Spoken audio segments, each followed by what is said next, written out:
Testing mic 1 2 1 2. I go by the name Watumoto the General, aka Social Media President, aka Kumasi Mayor, aka Political General. Or first time near, or best subscribe to my YouTube channel, no, or call YouTuber, but Watumoto TV. The Watumoto is spelled WATUMOTO.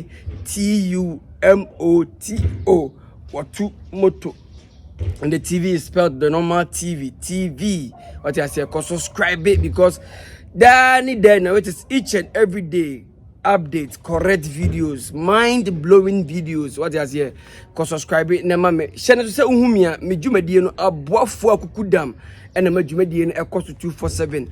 KwawKese stabilities or your lotto agent oba a year affront to Bronco Junction. I want a KwawKese stabilities edin juma. The office or come fair on your ninko baby. I demand KwawKese stabilities ni huni.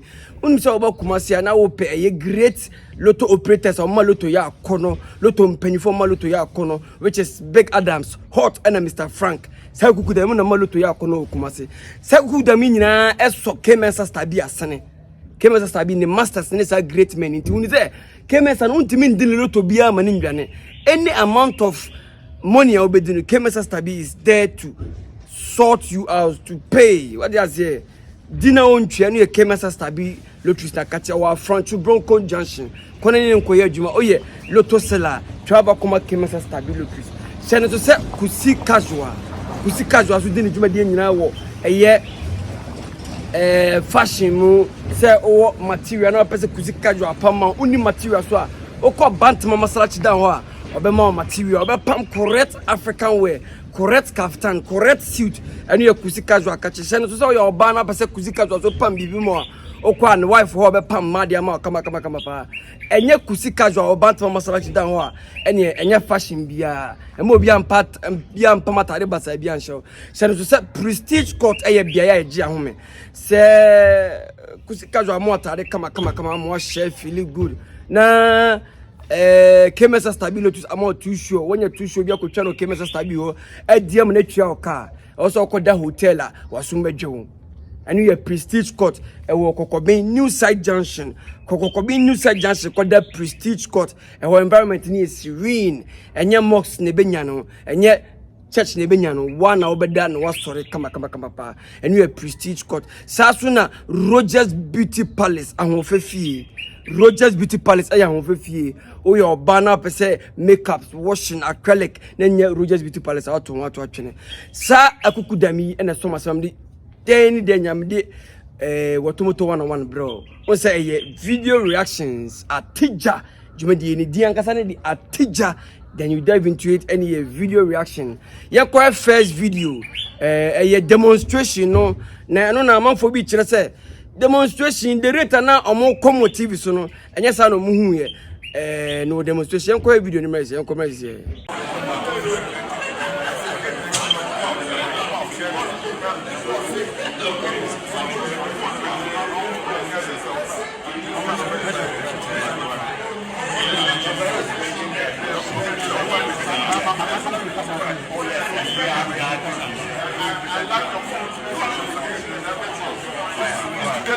We all do it together. Yes. Thank you. Welcome back, guys. Okay, video of a year demonstration. Na kukuda mamudi demonstration yani muni a year Baba Sadiq. Sadiq Adams odi animu saa so na a year Dan Kokuya bo eka ho bi. Saa so na ye countryman zongo eso ka ho bi. Mi hu akukudam na ye bo mu nyina ka ho bi. Na no na amanfo no kire se ase empanyifo kasa bi omo kasa ye dede bi omo ye no omo ko hu sports minister na ase omo edin ase omo hu hwe eno ye social media comment from the omo tie no se ase na countryman zongo mu yede ase na Baba Sadiq mu yede but ase all of a sudden omo ko hu ye sports minister no omo edin na mi bu se anka omo sia sports minister no ko omo na ana ko mo fa tuo no mo sports minister no to pay no hu. Is it the first sports minister wedding Senkuba? Huh? Obi antimi mo no obi antimi nya no hwe. Ono so at the end of the day oye nyoma by obi so order. obi so man ono so order what you say nti omo hia na ono omo hia na to say omo demonstrate no omo lead attack no omo ni football federation na say GFA na say FA no omo ni asem bia omo ni obi ani personal issues so da bi munyi sa de ni film trim social media commentators me sra me man nyam say Baba Sadik dan kwaku eboa ana country mazongo omane sports minister wo personal issue be say ombebono e bi obi amono o serve Ghana and ade enkoye o say Ghana for na eka enti omo kire say ade kakraka which is Ghana football ni nyina enkoye enti ye pese ye ni ye obi ani obi ni asem ti mamonye sa say omo ko sports minister omo melo no wenye melo obi amelo ye na fashion tip say omo ko sports minister say sports minister mo musika bi ti omo melo na demonstration ye ko demonstration ye o motive behind it o yanko demonstration say yakọ na de hunu choka ti hu sports minister na ke eni na twase ni at the end of the day what are we going to achieve you be say achieve bibinti nkomodi de ni koso na we will be able to achieve what we want to achieve because sports minister say on so ko benya na ka na sector na koso because sector na koso ya onu yen change no ana oni mana o ga say yes sports minister na say eno ma say AC e wo no era nobody wanted that way nti abane sa e man nyam say sports Obama countryman zongo dankwaku eboa eno mo ka ho no omo ne sports ministry ni wa asem bitika omo hyi omo ne kankanyo tokwa na onim se ekoyo tokwa e ba Ghana na enim gwase bi ba e be ka Ghana because at the end of the day e Ghana dimu na ye bibia e Ghana football association GFA e Ghana me ka ho bi wo so ka ho bi nti e man nyam se ase obi no obi wa asem personal bi nti anka ye hyi omo na ka ye twase ni tokwa da bi obi no obi ani asem sa o senenso Ghana football no fa ye nyina ye fa ma ye nyina because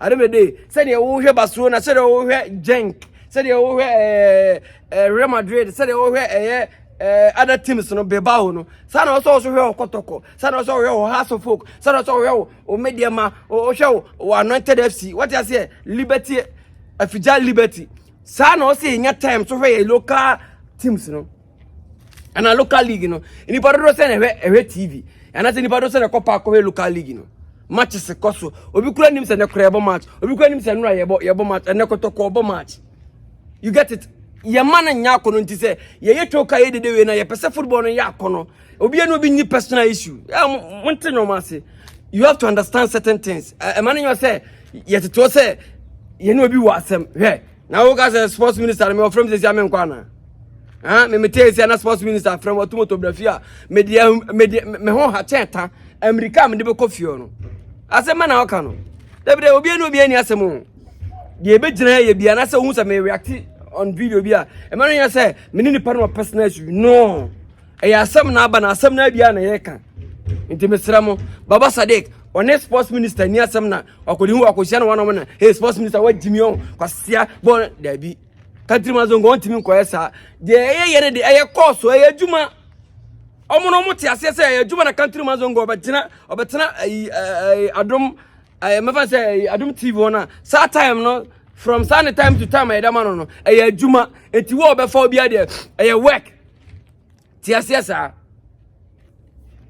ne papa kwa no benya na obegina so obi obenya ne bia wo sa time ne sa period of time na eye na adwuma field ne de big man obegina so nti e man ne so hu se country man zongo gina obi so Baba Sadik gina obi so dankoku ebo gina obi so a omo no mo asem personal issues no ti ase one ti ase da bia da no after demonstration obe feel disappointed say ase da bi you know say can say anye ni say no also after demonstrations no ye nya better results ye team ko demonstration ye nwie na motivate kwa kura yentima achieve no yesere monti mon sene so those are more social media man ya akọ mo kan bi na man ya akọ no media de mo comment no mo share no mo nyina mo kan bi na media ya akọ no nti yesere mo ye pe mo nyina mo support say bad comment o say good comment o ye hia ni nyina e ka bom e na man ye social media nti yesere mo also mo tenyo ma so obi ani personal issue a video of a demonstration a course on the 14th February all in the name of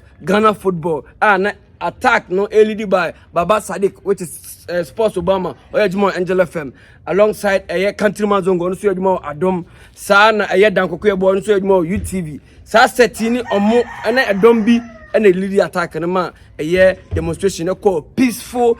I mean, say at the end of the day, Omuko share sports minister no bibi bakosunti update about what I say. So na say Jumedia media you tomato reactions what is atijano above for so much media bro KwawKese stabilo choose kusi casual Rogers Beauty Palace yanko hear another video yanko comment this here KwawKese ni bibi hanana asema okay dey all the wine medical na don't know what KwawKese me so be ka say medical na the new bia medical why welcome back guys me ka say yanko hear video na enye video we eye post mum asane so me dimadia media prestige court e ka aboafo no kusi casual e ka aboafo no Rogers Beauty Palace e ka aboafo no sana KwawKese star B lotteries the biggest boss himself KwawKese oye ni nyina there's not a single day my friend man he say boss me here dey we cinema be turn me down right now me the camera B and I say me the tripod B here juma alongside my sound and my light papa ye ada Roma na me koton ne KwawKese star bi na me shop me de minim de nya me fa so ma me ntimi de any day anytime bia I'm grateful to you oh say mam nya me shop KwawKese star bi I don't know CEO of KwawKese star bi lotteries yeah ko hwe post of KwawKese na I think say na te say KwawKese at KwawKese was say why do some GH artists dress in GH like they live in Alaska? Hoodie and jackets in this weather. Bon rough. KwawKese. Utim say KwawKese ni nuanom and an colleagues ni bi address ya. Who say at this weather, at this time, ewiom sheshe obo na medical ashe winter jacket. At this time, ewiom sheshe ni obo na can promise as I share winter jacket ni bi o kire say on tinyo ma say Ghanaian artist ni bi address say as omoti Alaska na minimum Alaska kro but in common audience say they dress in hoodies and jackets ewiem shishishi we event amokono so ehonye air conditioning rooms you people don't play shows at air conditioning rooms but ubehu nkofuna mashi jacket MDK di baby MDK recently I'm say Shatawale so the dressing be order as baby so jacket boy a shoe way the same day me gina kwa mitru mutin fifre ya enye jacket na masesu mitru mitru fifre Shatawale win winter jacket sasu MDK so win winter jacket edit ayo e friend say so tuomo Shatawale so ne winter jacket edit East Legon am nim say East Legon weather na different from ayi Afrancho any amasama dia KwawKese na ekon say be say why do some GH artists dress in GH like they live in Alaska until your mother say GH rappers GH artists ni bi wo ha omo live wo ha ye oni omo na ti kromo ya ohun omo kromo ya omo dressing no until your mother because sa dressing no omo you know say komo baby to say be Alaska because so very hoodie ya ka hoodie oni ma de kro ya ka jacket so oni ma de kro sa no me nyina etimi e contain heat as heat ngo vish sa jacket ni sa hoodie ndi nenam e na KwawKese say on tenyo mase obusa mo dress ne de nu kwa say mo tena kro mo because ote ai so tuom na o shi winter jacket de antisa e de na house ai medical what is logo na shi de bi se Shatawale na e de na how ana am hono air condition bi to wiem ana bebe mu pie ba na condition bi to ho me se no ami so oni 3 music see oni di komo na wa hwe wudi bi ana e jacket hu bi ese senior man no e hwe e na abadam so mo bon rough abadam ha de I think say wa ko 2 personal na so mo se wudi ni de mo babon na dem fi free betewo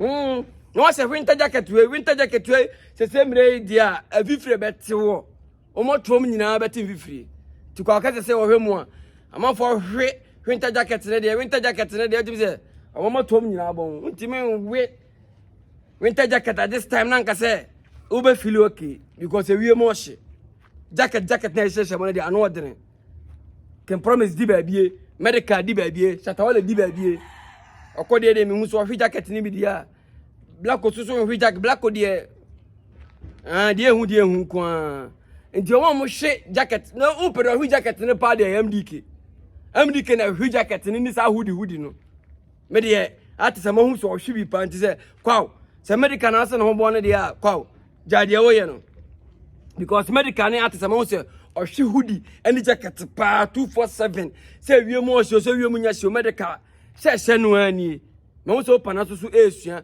shatawale mahu so no so this time no so jacket ya KwawKese se mo ho bon o me kan kire mo KwawKese na e kan until no matter say why do some GH artists dress in GH like they live in Alaska, hoodie and jacket in this weather? Now where the oh shit winter jacket say, where the oh hoodie say. I'm for complaining on the more AC complaining. Say we more shit. Not fun for.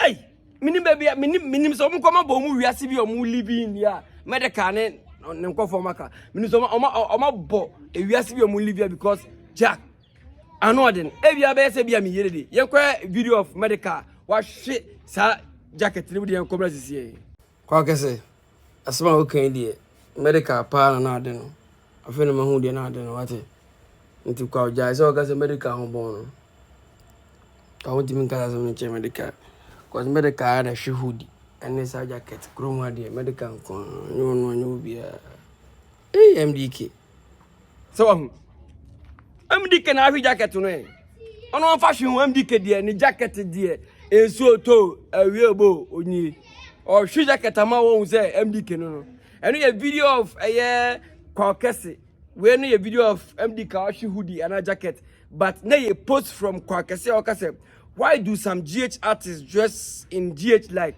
they live in Alaska, hoodie and jacket in this weather?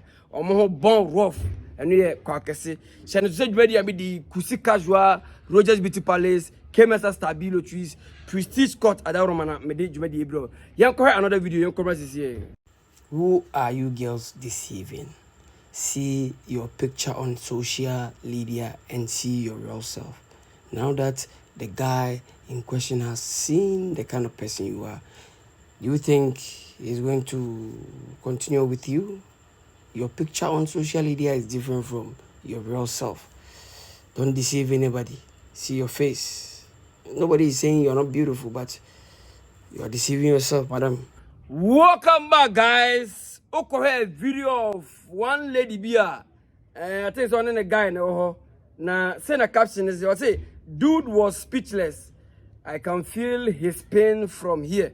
Oh, this time no, a man no I say KwawKese man omunya real. I say too much fake. Obey makeup say take pictures some Instagram ni omo Twitter ni omo me va omo social media. Ubetimo hu ge bi pa picture on bla. Bra aka say o si free play mu ni. Obaka say gen close one on timi kasa no. Esu ge be pie one on one no. Gen be pie one on one. Na abeka say patapa akoyi ni ti. Ah wa yi ni ti awie na so wa se Bambeka na say dumelo no be fie no be wohoro nanim ye fene say yomoni nyina be wie no be se patapa. I tell you wo be oda nyoma papa online fe de be duru fie na ye baller enu bi na to cinema no to say get the pictures cinema no hwe nyina the guy is hot or a fire but we get on ne te na konya nyimu na Jack watch yi afancho hema kwan no poto set ye ne gogura get anim chafufu ato abosiem. Hey, Jack, me body, I can me put together man akoto no one. What that me say? Can me put on akoto no one because ready a fake, too much fake because at the end of the day, she no say, wait and yet raw. Say one kasa one who about pictures online, pictures for fair, correct pictures. What is the game you fair? Now them they get me back in one on one. Wow, over two car coffin and I say, over send transportation. Say my say one send your mama. Over send transportation again, but not for there. What or that? Bambeka wa duru fina dan patapa okoya now by hey boy I feel your pain what I'm in your shoes I feel your pain say oba wada Bambeka fi online pa na ba duru fina e fiaso asnega be style bi na so wa de o say ade we a wo toy de jackie apia pa e ba fina ko bi eso a e fiaso asnega wada sorry hu time it's very serious big man I'm in this with you because I feel your pain. I don't know money be yes, you girls, who are you deceiving? One man I am deceiving you. They say no, What who say when him who say no is abrabon no be kwa na say no be sign. Mama ya hu nipa ba motie. Let's see your real self. You be far fine, you far fine. Now both who the fake man no so man fake will be happy. Huh? And I video boy no dada me and I boy no say what him say pictures I send my boy no. Anya say na what here. No ndo dada will be a order. What the kind dada boy no from onset. Onset boy ni new share. With the pictures dada no of who reality. And yes na tell there you keep calm, you keep quiet tell them they okay but Bema na also so what trying to throw there. Who say there anya bibia Bema dada there we bia. Ah Jack. E mani bu abo pictures pa bra. Me say won hu say who share one on team kasa no so be hu no. O chen koto. Nya adai. Mo dada mo ho afa be wiase mo dada nipa. Won he picture no a. No hwege no to na. No ma mienu. Ha! Me say onua I'm in this pain with you. Me am feel pain. Enye easy. Job ko to ade pa online na be ba na video at nice time. We ne say wo to atwana na ye ndai. You say no, ubedi no ha na ade beko. You say ebisa o cinema. You say what bie so we no bedi no ha na ade beko. No ko VIP parcel office. Well him say ade dey what turn online correct o. What say tu ka if say be out here France what tu ka akọ araga jansi so ko je pass you office o. Uko do na bie pass iso a. Ade na onim say jakefe ade na onim say Voness ade na onim say atwabonu onim say tonto dike no. E ba ya me say first was dey ga wada sorry. Ubedi no ha na ade beko. This is very bad. Very bad. But why very disappointed because when the guy is in his room rather. The guy is in his room because at the end of the day, untimin pamano. How do you sack her? You can't even create problem. Untimin create problem because I think say when the chat no, we have convo na, and you before convo. The other all of a sudden we bet me fu. Untimin fu. Fan our fan as a senior man. Where the open po ubedi. You know, untimin reject. You can't reject it because at the end of the day, she's in your room. Just accept it. Go and wash down. You people have to enjoy because she is not stepping out. Honestly, I think that you look handsome, so she is not moving an inch. See the way she has relaxed. See the way she's okay. She's not moving an BB and say this girl will go. She will fuck you before she will leave. My goodness. Girls, stop disappointing or stop deceiving guys because at the end of the day, this guy is disappointed. You've already deceived him. Because the kind of pictures you sent to him and right now your well-being is different. You say, on your day. You say, oh my guy, I feel your pain. Take heart, my brother. Take heart because this is a serious thing. This is it's more than serious. And then you want to go to the general case social media present. Senator said you made a buff phobia the Romana. I remember big media bro 247. KwawKese stabilo trees. Papa we meeting so na sorry. Loto agent omo loto aya kono, omo loto aye hwam, omo loto aye de. Free say owa kukudam omo loto mo shanasene. Mr. Frank the biggest Frank, Mr. Adams the biggest Adams, Mr. Hot the biggest Hot. Omo so KwawKese asema adwuma ya kono. Enti loto adwuma tumpon. Oba kwa abresa auto. Ne KwawKese stabilo trees anyo bia. Me se wa shata babia. Because odi ni sika na obetua. Sika ne ta ho. Ono otimi sumiti mi office no osumoto omundi loto no this time omundi loto mi hey star omundi loto no sika ne be sika bebrebe ni omundi loto no anye KwawKese stabia ka minim se yesu se ye mediska owo sika se aburo because akuku dam na sen nasen Mr. Frank I salute you sir Hot I salute you sir that gas ye dia agro biggest Adams oni size me see KwawKese stabilo loto na akono sa so na prestige courts wokọ ye kokobin samantemo ne dia enye prestige court na kokoda dia enye baabia because on the environment ye serene because on say hotel bi wo ha oda ho a obeti Allah akbar hotel bi so abeti fire break no more disturb you prestige court entesa environment ni serene unti de ho yankakasa ho what I say hosa residential area kokoda prestige court never dama say watomoto o man baby adam ma feel good sa so na aye Rogers Beauty Palace e ba ma won sisi and man wants to say because this time me tackle programs partner on say I am MC adwuma me wedding MC party MC adoring MC naming ceremony MC no me pie na I na most times man no me involve I no omo makeups nya me fe kra o obi what me je makeups pa ka se fun areda no pese say nwa se bi beto a ko Rogers Beauty Palace at Francho on such a rubber banging edition anymore. Yan correct another video. So we say what to do social media a video upon video. Where a video of a year na ajiman bedu. No dinko be yan commerce here. Yeah, because tournament. I must see your insurance. Very bad. Me person can me person be insurance companies be. But mo ba say we any o mo insure. Ma me who player be a we play on national team. Yan insurance we had on. Ne budget no ebia on pese obeto player bi January but oko African Cup ntino ese okay maybe about the budget no player na blaster camp nti normally ye ba omo ani no ense da enje ho omo na issue wo ho countries for oba ha be player wi a na wa kose ono enkosa yare bia to me 2012 African Cup of Nations metimani score Jera Kamenko 2014 ene eko Yabeko World Cup. He was one of the best defenders here. Ghana in that year no. Na our Ghana. Jera Kamenko. No KwawKese sport. Na Galatasaray Epen. Fenerbahce Epen. I'm not allowed. Say me boss Ghana na omo dey pen. Yako Holland, you Holland national team. Friendly match on the 89th minute. You know Nana ya fly no eko drew America ye operation we dey be drew hotel ho so na America say obi ani ba bi agere wo obi an fra misa no rehab welcome back guys for a video of Ajimambadu a odi nkomo bi say omo free omo foreign teams no ya sign omo na yetwi omo kana bibia koso omo no na omo ba omo national side I mean omo ba omo countries na omo bra countries at times they don't mind them omo feel and also for example Jerry Akamenko where is Jerry Akamenko now as I said Jerry Akamenko prayer no ebesi ne obi anim Jerry Akamenko hear about not even GF no omo anya current GF asem no ko oka GF is mean na GF president do abetna to try ebesi ne anya dey sir o say on babo na you hear insurance companies like